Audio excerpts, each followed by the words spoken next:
Yes, Sten. Jeg har fået til opgave at rette din stil. Og her til start med vil jeg bare lige fortælle dig, at jeg synes, den er helt fantastisk spændende. Den er meget inspirerende, den er skrevet rigtig flot, og jeg sad faktisk i lang tid og lige at skulle tænke over den, lige forstå den ordentligt. Og den satte virkelig rigtig mange tanker i gang hos mig. Så det synes jeg bare, det er en rigtig fed ting. Yes, du har den her rigtig fine indledning, hvilken jeg har streget over med orange. Det giver dig også en rigtig god rød tråd igennem hele din tekst. Du starter ud med de her 5 spørgsmål, de her gode korte spørgsmål, hvilket du faktisk får svaret på hele i din tekst, som det giver en rigtig god effekt, fordi så kigger man lige tilbage, og så tænker man faktisk, man har faktisk fået svaret på alle de her spørgsmål. Det synes jeg er helt vildt fedt. Yes. Dine kilder, dem vil jeg ikke gå så meget i dybden med. Jeg vil bare lige sige til dig, at de står som det skal være. Du har helt styr på det, så der er ikke så meget der.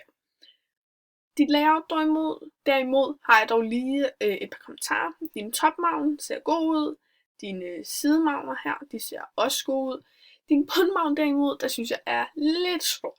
Du kunne enten have trukket din tekst lidt længere ned, eller trukket din bundmagen lidt længere ned. Så du ligesom fik lidt mere plads.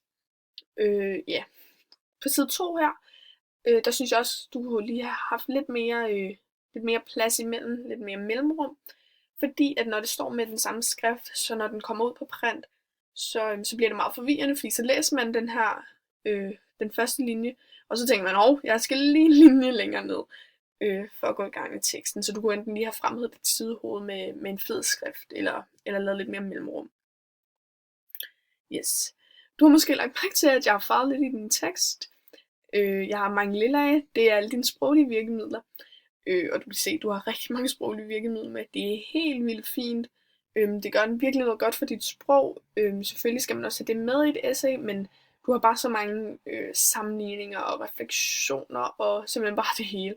Jeg synes, det er helt fantastisk. Jeg fatter ikke, hvordan du kan formå at få så mange sproglige virkemidler med. Det er helt vildt sejt.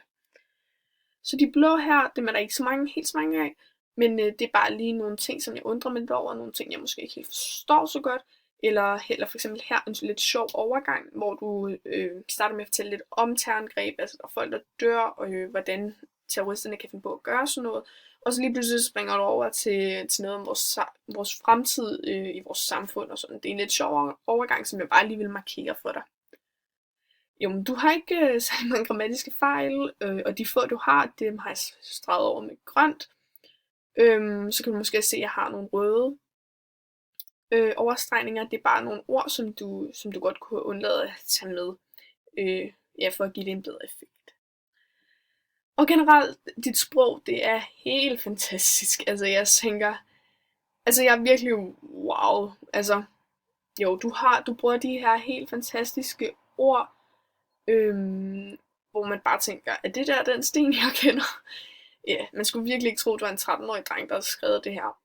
Fordi, hold op, det er fint. Du har et kæmpe ordforråd, og det er helt fantastisk fedt. Og også din titel her, den, man ved næsten bare, at det bliver et godt essay, når det er, at din titel bare hedder det her. Terror har ingen samvittighed. Ja, jeg synes, det er helt fantastisk, og du skal bare blive ved med at gøre, hvad du gør, fordi det kører i hvert fald for dig.